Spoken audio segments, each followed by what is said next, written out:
ये कहानी केवल मनोरंजन के उद्देश्य से बुक बाउंड नॉवल स्टोरी द्वारा प्रस्तुत की गई है। इसमें वर्णित सभी पात्र, स्थान, घटनाएं और परिस्थितियां पूरी तरह से लेखक की कल्पना पर आधारित हैं। इनका किसी भी वास्तविक व्यक्ति, स्थान, घटना या संस्था से कोई संबंध नहीं है। यदि कोई समानता संयोगवश प्रतीत होती है तो कृपया इसे मात्र एक संयोग ही समझें। महत्वपूर्ण सूचना: इस कहानी में 18 जोड़ सामग्री वयस्क विषय वस्तु शामिल हो सकती है, जो केवल प्रौढ़ दर्शकों 18 वर्ष और उससे ऊपर के लिए उपयुक्त है। कृपया इसे अपनी उम्र और मानसिकता को ध्यान में रखते हुए ही देखें। बुक बाउंड नॉवल स्टोरी पर प्रस्तुत सभी कहानियां पूरी तरह से काल्पनिक या फिक्शन आधारित होती हैं। कृपया इन्हें केवल एक मनोरंजन सामग्री के रूप में लें और वास्तविकता से जोड़ने का प्रयास न करें। धन्यवाद। अध्याय 16, 3 साल बाद। अनुवादक: लोनली ट्री। परिवर्तित रूप: भारतीय संदर्भ में। 1 महीना और बीत गया। अरविंद अपनी मेज पर बैठा था और बीते महीने की घटनाएं अपनी डायरी में लिख रहा था। इस महीने सब कुछ सामान्य रहा। मैंने वे सभी मंत्र अच्छी तरह से सीख लिए हैं जिनकी मैंने तैयारी की थी, और जादुई हाथ में मेरी दक्षता भी बढ़ रही है। उसने हवा की ढाल वायु कवच का अभ्यास भी पूरा कर लिया था और कुछ प्रयोग किए थे। इसकी रक्षात्मक शक्ति असाधारण थी। नोट्स के अनुसार यह मध्यम स्तर के योद्धाओं के हमले को भी रोक सकती थी। हालांकि मैंने इतिहास और प्रतीक विज्ञान हेरल्ड्री पर बस नजर डाली, फिर भी पंडित चंद्रेश मुझसे काफी संतुष्ट हैं। शायद ऐसा होना ही था। चाहे ये कोई और दुनिया हो या नहीं, मैं हमेशा से तेज दिमाग वाला रहा हूं। योद्धाओं की तुलना में जादूगरों की खूबियां कई मामलों में बहुत आगे हैं। और हाँ, पुष्पगढ़ की गली सचमुच रहने के लिए अच्छी जगह है। 5 महीने और बीत गए। सर्दी आ गई। अचानक आई बर्फीली आंधी ने पूरी धरती को ढक लिया। बर्फ के फाहों से भरे आसमान के बीच अरविंद ने इस दुनिया में अपना पहला साल पूरा किया। साम्राज्य की स्थिति बदलने लगी थी। हालांकि अरविंद इसे पूरी तरह नहीं समझ पा रहा था, लेकिन पुष्पगढ़ राजधानी का माहौल बहुत गंभीर हो गया था। कहा जाता था कि उत्तरी जंगलों के कई कबीले एकजुट होकर हमला कर बैठे थे। उनका इरादा साम्राज्य के भीतर घुसकर अनाज लूटने का था, मगर उन्हें राजकुमार वीरेंद्र की सेना ने रोक दिया। फिर भी कुछ कबीले भीतर तक घुस आए और बहुत सा अनाज लूट ले गए। साम्राज्य में अनाज की कीमतें अचानक बढ़ीं और कई लोग भूख से मरने लगे। जनता का असंतोष राजा के प्रति बढ़ने लगा। राजा क्रोधित था, लेकिन अरविंद के लिए ये सब कोई मायने नहीं रखता था। जब तक युद्ध सीधे उस तक नहीं पहुंचता, वह एक साधारण पुस्तकालय कर्मचारी था और उसे सिर्फ अपनी किताबों को संभालना था। इसी वातावरण में साम्राज्य का वर्ष 306 शांति से निकल गया। वर्ष 307 आया। बर्फ पिघलने के साथ राजा ने राजकुमार वीरेंद्र को आदेश दिया कि वह जंगलों के कबीलों पर आक्रमण करे। मगर अलग अलग रियासतों की वजह से साम्राज्य अपनी शक्ति एकत्र नहीं कर सका। युद्ध में अपेक्षित सफलता नहीं मिली, बल्कि संसाधनों की भारी बर्बादी हुई। वीरेंद्र की रियासत पर बहुत दबाव पड़ गया। फिर भी साल शांति से निकल गया। अरविंद का अध्ययन और अभ्यास लगातार आगे बढ़ रहा था। इतिहास और प्रतीक विज्ञान में उसकी समझ अब चंद्रेश जी से भी ज्यादा हो चुकी थी, मगर वह इसे छुपाए रखता था। दूसरों के लिए वह बस थोड़ा बेहतर विद्वान नजर आता था। जादू में उसकी प्रगति और भी उल्लेखनीय थी। उसके पास अब कई जादुई नमूने मॉडल थे और उसकी मानसिक शक्ति 5.5 अंकों तक पहुंच गई थी। वह स्तर 2 शिष्य नने से बस एक कदम दूर था और उसके मंत्र भी पहले से कहीं अधिक शक्तिशाली हो चुके थे। इसी बीच राजेश, जो परीक्षा पास कर चुका था, अपने घर लौट गया। उसके परिवार पर कुछ विपत्ति आई थी, इसलिए उसने परिवार का व्यापार संभालना शुरू किया। हालांकि वह कभी कभी अरविंद से संपर्क कर लेता था। इस साल अरविंद की उम्र 18 हो गई थी। उसे धीरे धीरे यह एहसास हुआ कि उसके शरीर में अब कोई बदलाव नहीं होगा। समय उसके चेहरे पर एक भी झुर्री नहीं ला पाएगा। यही सोचकर उसने विवाह का विचार छोड़ दिया। उसे यह भय था कि जिसे वह प्यार करेगा, वह धीरे धीरे बूढ़ा होता जाएगा और वह स्वयं हमेशा वैसा ही रहेगा। साल के अंत में फिर अप्रत्याशित घटनाएं हुई। कबीलों का गठबंधन फिर आया और लूटपाट करके चला गया। राजा फिर क्रोधित हुआ, लेकिन कोई उपाय न कर सका। लोगों में अफवाहें फैलने लगी कि वीरेंद्र स्वयं सत्ता हथियाना चाहता है। हालांकि अंततः कुछ भी नहीं हुआ। वर्ष 309। अरविंद पुष्पगढ़ के बाहर एक घाटी में था। ये घाटी बहुत विशाल थी, चारों ओर ऊंची चट्टानों से घिरी हुई। बीच में खुला मैदान था और कुछ बड़े पेड़ भी थे। पिछले साल संयोग से उसने ये छिपी घाटी खोज निकाली थी। यहाँ की गुप्तता बहुत अच्छी थी, इसलिए अरविंद अक्सर यहाँ खतरनाक प्रयोग करता था। इस समय भी वह प्रयोग कर रहा था। वायु कवच। उसने ध्यान केंद्रित किया। उसकी आंखें चमक उठीं। जैसे ही मंत्र सक्रिय हुआ, उसके चारों ओर हवा के तत्व जमा होने लगे और एक गोलाकार ढाल बन गई। गिरते पत्ते हवा की धार से फटकर टुकड़े टुकड़े हो गए। अरविंद शांत खड़ा सब देखता रहा। उसकी 18 वर्षीय देह अब लंबी और मजबूत हो चुकी थी। चेहरा पहले जैसा ही था, मगर उसकी आंखें तारों जैसी चमक रही थीं। कुछ क्षण बाद उसने हाथ हिलाया। हवा की ढाल कांपकर बदल गई और अचानक एक तेज धारदार हवा की तलवार बनकर सामने के पेड़ को चीर गई। पेड़ बीच से टूटकर गिर पड़ा। बुरा नहीं, अरविंद ने सिर हिलाया। ये ढाल को तलवार में बदलने का प्रयोग उसे 6 महीने में सफल हुआ था। बहुत से शिष्य ऐसे प्रयोग नहीं करते क्योंकि इसमें समय लगता है। मगर अरविंद को ये धीमी पढ़ाई परीक्षा पसंद थी। उसने प्रयोग का ब्यौरा लिखा और सूची के अनुसार अगले प्रयोग शुरू कर दिए।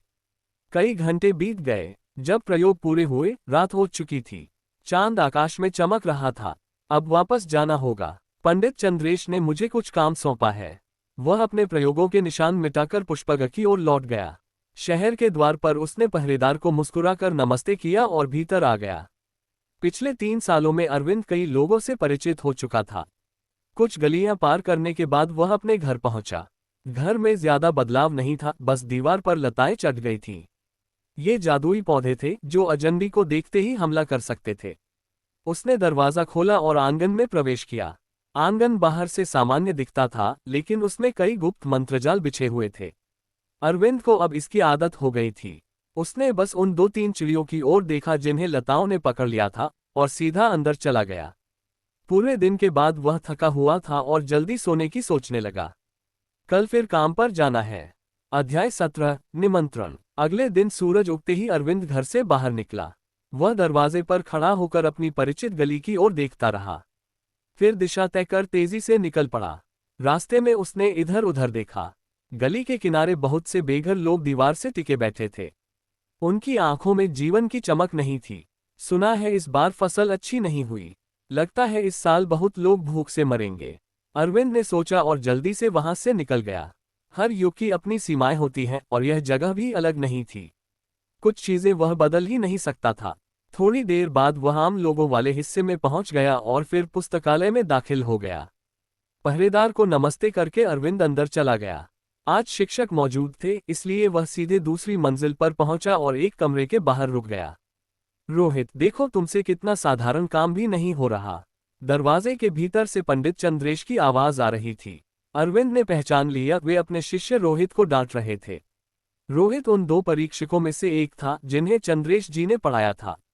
उसके पिता एक छोटे जमींदार थे और रोहित उनके 6 बेटों में सबसे छोटा था। पढ़ाई के लिए ही उसे यहाँ भेजा गया था। अरविंद ने धीरे से दरवाजा खटखटाया। अंदर आओ, चंद्रेश जी की आवाज आई। अरविंद ने दरवाजा खोला और भीतर गया। टेबल के पीछे पंडित चंद्रेश बैठे थे। पिछले 3 सालों में उनके बाल और सफेद हो गए थे और चेहरे पर झुर्रियां बढ़ गई थीं। सामने रोहित सिर झुकाए खड़ा था, जैसे कि लगातार डांट खा रहा हो। अरे अरविंद, चंद्रेश जी ने उसे देखते ही मुस्कुराकर कहा। उनकी सख्त भौहें तुरंत नरम पड़ गईं। अरविंद निस्संदेह उनके सबसे योग्य शिष्यों में से था। तेजी से सीखता था, विनम्र था और सबके प्रति सम्मानजनक। ये गुण चंद्रेश को बहुत भाता था। उन्होंने रोहित की ओर गुस्से से देखा। रोहित बस मन ही मन बड़बड़ाया, इतना भी बुरा नहीं हूं मैं। हाँ बेटा, क्या काम था? चंद्रेश जी ने पूछा। बस, जो सामग्री आपने मुझसे मंगवाई थी वह पूरी कर ली है। अरविंद ने जेब से पर्चियां निकाली और उन्हें दे दी। चंद्रेश जी ने ध्यान से देखा, उनकी आंखें चमक उठी और होठों पर संतोषजनक मुस्कान आ गई। ये तो बहुत बढ़िया काम है। इतना अच्छा स्तर पाना आसान नहीं है। अरविंद, तुम बहुत तेजी से तरक्की कर रहे हो। ये तो आपके मार्गदर्शन की वजह से है, गुरुजी। अरविंद ने विनम्रता से कहा। हाँ हाँ, पंडित जोर से हंस पड़े। उनका पहले का गुस्सा काफी कम हो गया। रोहित बस होंठ भींचकर खड़ा रहा। बस यही काम था? चंद्रेश ने पूछा। जी, अभी और कुछ नहीं। ठीक है, अब अपने काम में लगो। और रोहित, तुम भी जा सकते हो। दोनों कमरे से बाहर निकले। जैसे ही बाहर आए, रोहित थोड़ा खुला और बोला, यार अरविंद, तुम्हें नहीं पता, गुरुजी इन दिनों मुझे बहुत डांटते हैं। मेरी हालत खराब है। अब तो पछता रहा हूं कि यहाँ आया क्यों। अरविंद ने हंसते हुए कहा। तो छोड़ दो लाइब्रेरी, यहाँ कोई जबरदस्ती नहीं है। रोहित हंस पड़ा, मजाक कर रहा हूँ। छोड़ूंगा कैसे? मेरे पिता के पास जमीन तो है, लेकिन 6 बेटे हैं। मेरे हिस्से कुछ भी नहीं आता। लाइब्रेरी ही मेरे लिए सबसे बड़ी मदद है। तो फिर मन लगाकर पढ़ो और गुरुजी को नाराज मत करो, अरविंद ने समझाया। सही कहा, रोहित ने गहरी सांस ली। तभी सामने से एक युवती आती दिखी। उसके कंधों तक भूरे बाल थे, बैंगनी रंग की पोशाक में, चेहरे पर ताजगी और आंखों में आत्मविश्वास। वह थी रिया राजवाड़े, वही लड़की जिसने 3 साल पहले अरविंद के साथ परीक्षा पास की थी। सुप्रभात, अरविंद ने अभिवादन किया। रिया अब पहले से कहीं ज्यादा खूबसूरत लग रही थी। 2 साल पहले उसने अरविंद से काफी सवाल पूछे थे, जिससे यह आभास हुआ कि शायद उसे उससे लगाव है। लेकिन अरविंद ने विनम्रता से साफ कर द छोटी ही या था, उसके लिए अध्ययन और साधना ही सबसे जरूरी थी। उसके बाद से दोनों के बीच सिर्फ मित्रता रह गई थी। आज तुम बहुत सुंदर लग रही हो, रोहित ने हिम्मत जुटाकर कहा। धन्यवाद, रिया ने मुस्कुराकर जवाब दिया, लेकिन उसकी नजरें अरविंद पर थीं। अरविंद, इस सप्ताहांत मैंने अपने परिवार की हवेली में एक शिकार यात्रा रखी है। बहुत से मित्रों को बुलाया है। क्या तुम आओगे? शिकार? अरविंद ने भान उठाए। रिया राजवाड़े एक उच्च कुलीन परिवार से थी। उनका घर राजघरानों में गिना जाता था। हाँ, और रोहित को भी साथ लाना, रिया ने कहा। मैं तो जरूर आऊंगा, रोहित तुरंत बोला। वह जानता था कि ऐसे परिवार से संबंध उसके लिए बहुत लाभदायक होंगे। वह उम्मीद से अरविंद की ओर देखने लगा। तुमने पिछली बार मना कर दिया था, इस बार मत करना, रिया ने मुस्कुराते हुए कहा। ठीक है, आज जाऊंगा, अरविंद ने सिर हिलाया। तो तय रहा। रिया की मुस्कान और निखर गई। उसकी बैंगनी पोशाक में वह मानो खिला हुआ फूल लग रही थी। थोड़ी देर की बातचीत के बाद रिया चली गई। अरविंद उसकी जाती हुई परछाई देखता रहा, फिर रोहित के साथ चल पड़ा। एक साधारण शिकार है, शायद कुछ खास ना हो, और अगर कुछ हुआ भी तो मैं संभाल लूंगा, उसने मन ही मन सोचा। अध्याय 18, गहरा नीला औषधि। अरविंद, ये शिकार का कार्यक्रम है, जरूर बहुत दिलचस्प होगा, हरीश ने उत्साहित होकर कहा। असल में शिकार तो एक छोटा सा मामला था, लेकिन जमींदार मेहरा के परिवार के भोज में चुपके से शामिल होना उसके पिता की नजरों में उसकी इज्जत बढ़ा सकता था। इसी वजह से वह इतना खुश था। हरीश, हमारे गुरु ने सिखाया है कि चाहे कुछ भी हो जाए, हमें शांत रहना चाहिए। हरीश के लाल पड़े चेहरे को देखकर अरविंद ने से याद दिलाया। छोटे दर्जे के परिवारों के लिए यह स्वाभाविक था कि वे हमेशा ऊंचाई पाने का सपना देखें। कोई भी छोटा सा मौका उनके लिए कीमती होता। सत्ता और शोहरत, अरविंद ने मन ही मन सोचा। उसके लिए ये सब केवल हवा में बने महलों की तरह थे। समय की आंधी चलते ही सब मिट्टी में मिल जाता है। लेकिन हरीश ये बात नहीं मानने वाला था, इसलिए अरविंद चुप ही रहा। माफ करना, मैं थोड़ी देर पहले ज्यादा ही खुश हो गया था, हरीश ने कुछ देर बाद खुद को संभालते हुए कहा। कोई बात नहीं, अरविंद मुस्कुराया और दोनों अपने अपने काम पर निकल गए।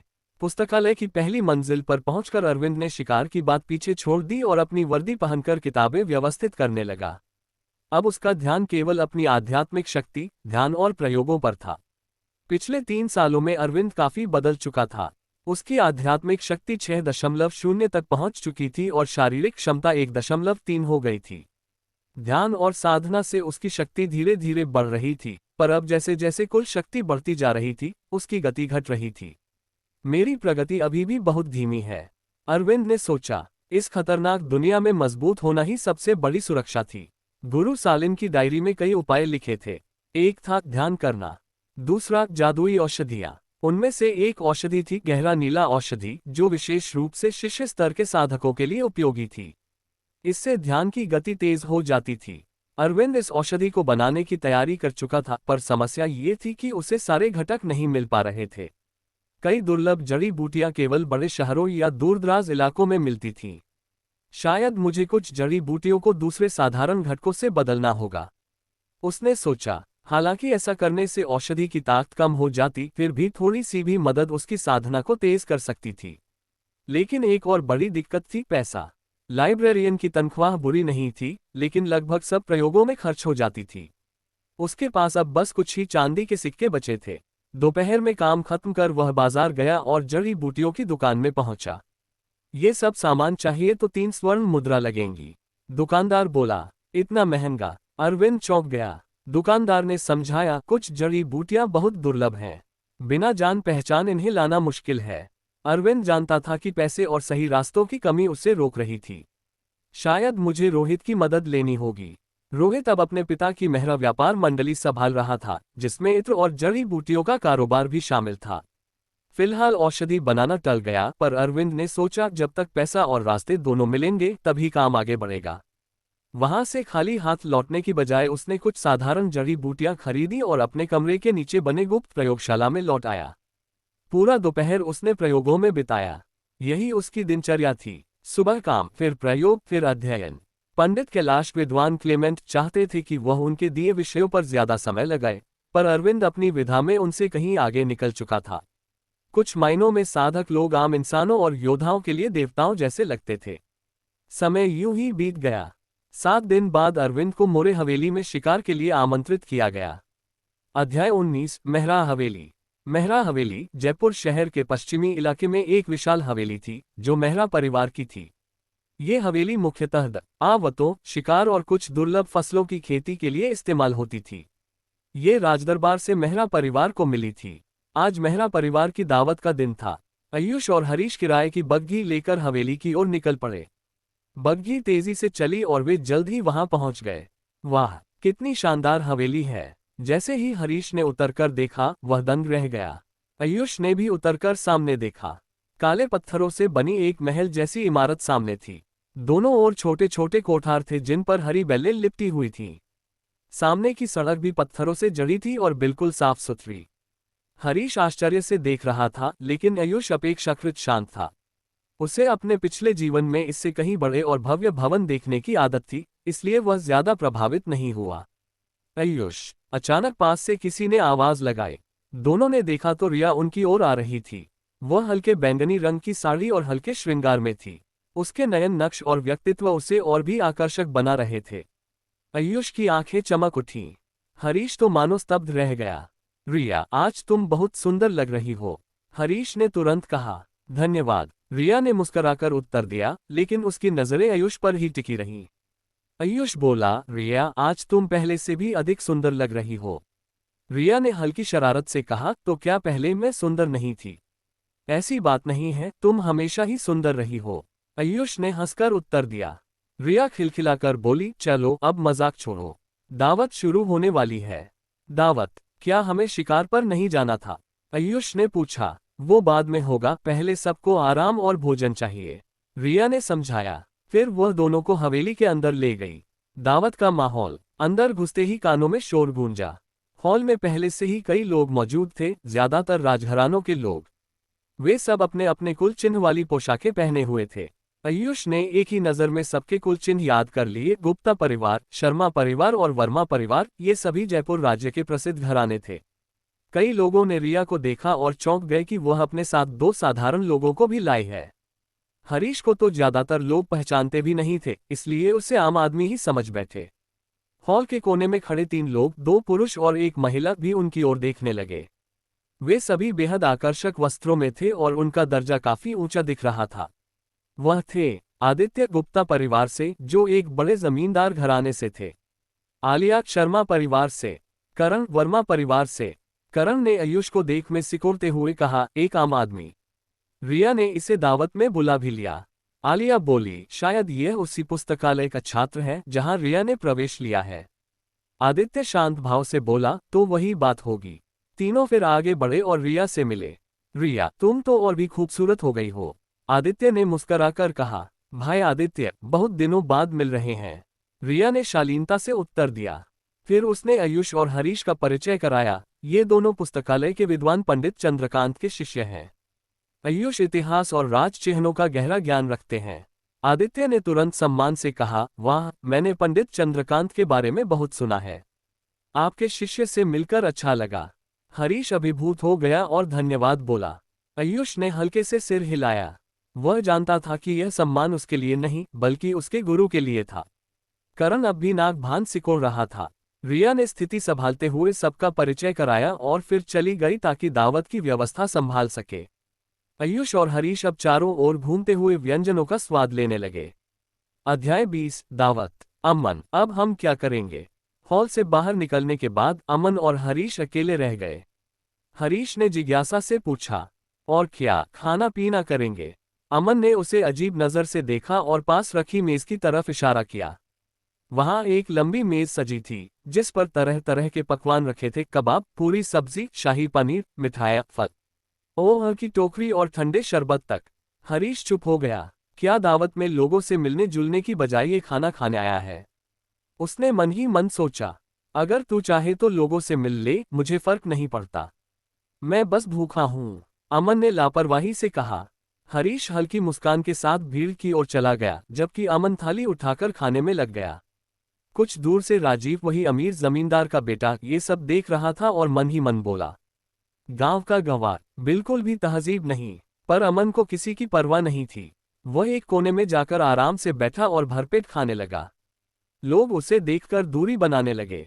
थोड़ी देर में जैसे ही अमन ने डकार ली, वह संतुष्ट होकर उठ खड़ा हुआ। उधर हरीश अब छोटे छोटे समूहों में घुल मिल चुका था और अमन को देखकर मुस्कुरा दिया। इसी बीच कार्यक्रम का असली हिस्सा शुरू हुआ। रीता, जमींदार की बेटी, मंच पर आए और सबका स्वागत किया। उसने दावत की शुरुआत का ऐलान किया और बताया कि आखिर में शिकार का आयोजन भी होगा। मेजें हटाई गईं और संगीतकारों का दल अंदर आया। बांसुरी और तबले की मधुर धुन ने माहौल बदल दिया। धीरे धीरे लड़के लड़कियां नृत्य स्थल पर उतर आए। अमन एक ओर खड़ा होकर सबको देख रहा था, तभी हरीश अपने एक नए परिचित को लेकर आया। अमन, ये है मेरे नए दोस्त दीपक। ये ठाकुर परिवार से हैं।